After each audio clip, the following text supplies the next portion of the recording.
बिस्मिल्लाहिर्रहमानिर्रहीम। आज का जो हमारा टॉपिक है बेसिकली वो स्टैटिस्टिक्स का इंट्रोडक्शन है। सबसे पहले हम उसके मीनिंग पे आते हैं।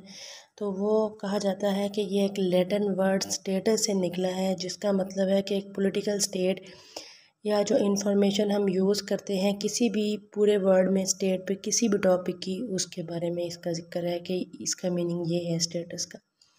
सबसे पहले डेफिनेशन पे आ जाते हैं। स्टैटिस्टिक्स की डेफिनेशन में क्या कहते हैं कि a branch of mathematics dealing with the description, collection, presentation, analysis and interpretation the numerical result.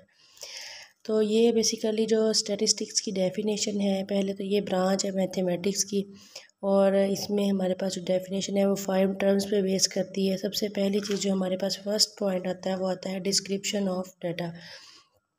यानी कि सबसे पहला पॉइंट हम ये एक्सप्लेन करने की कोशिश कर रहे हैं कि हम डाटा को डिस्क्राइब कैसे करेंगे।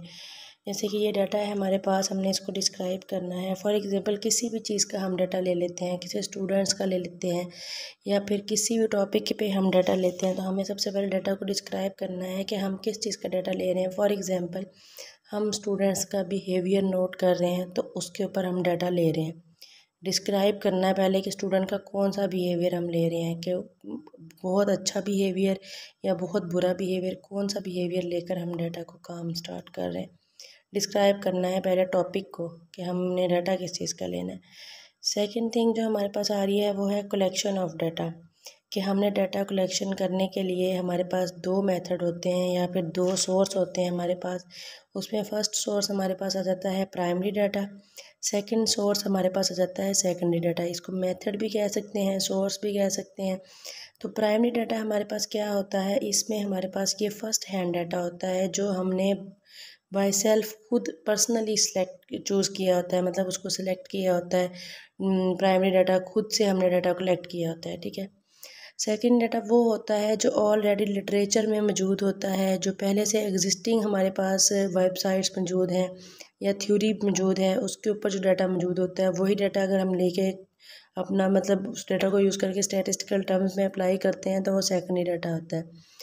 उसके बाद नेक्स्ट हमारी थर्ड टर्म आती है, वो है हमारे पास प्रेजेंटेशन ऑफ डाटा। डाटा को प्रेजेंट करने के भी 3 मेथड होते हैं। टेक्स्ट फॉर्म में होता है, तो उसमें हमारे पास बेसिकली वो कुछ क्वालिटीज़ को शो कर रहा होता है, जैसे स्टूडेंट्स का गुड बैड बिहेवियर, तो पहले वो टेक्स्ट फॉर्म में होगा।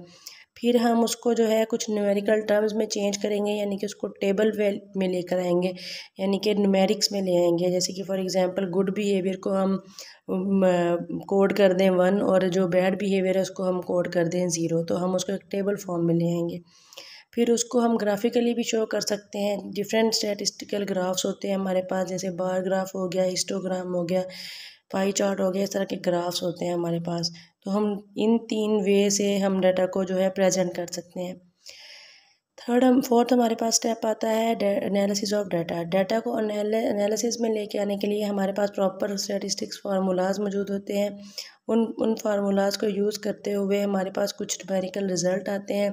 डिफरेंट स्टैटिस्टिकल फार्मूलाज होते हैं जो हमारी फर्स्ट स्टेज होती है उसमें, जैसे हमारे पास मीन, मीडियन, मॉड, इन तरह इसके जो फार्मूलाज होते हैं। फिर इससे हम मूव ऑन करते करते ZT का स्केयर, F टेस्ट जो हमारे पास बेसिकली स्टैटिस्टिकल टेस्ट है एनालिसिस के लिए, वहाँ तक हम चले जाते हैं। कुछ हमारे पास उन फार्मूलाज और उन टेस्ट को यूज़ करते हुए न्यूमेरिकल रिजल्ट्स आ जाते हैं। बेसिकली एनालिसिस में हमारे पास ये होता है कि हमारे पास फार्मूलाज होते हैं, उनको हम अप्लाई करने के बाद न्यूमेरिकल रिजल्ट्स निकाल लेते हैं। वो जो हमारे पास न्यूमेरिकल रिजल्ट्स आते हैं, जो हमारे पास वैल्यूज़ आती हैं, उनको हम एक्सप्लेन करते हैं कि वो रिज़ल्ट जो हमारे पास आए हैं वो हमें क्या शो कर रहे हैं, कि हमारा जो हमने डाटा लिया, जो हमने टॉपिक सेलेक्ट किया, क्या वो बिल्कुल एक्यूरेट था। जो हमने पूरा 5 स्टेप्स हमने परफॉर्म किए हैं, हम उस लास्ट वाले 5 स्टेप में एक्सप्लेन करते हैं कि हमारा जो रिज़ल्ट है वो एक्यूरेट है या फिर उसमें एरर टर्म्स भी मौजूद हैं।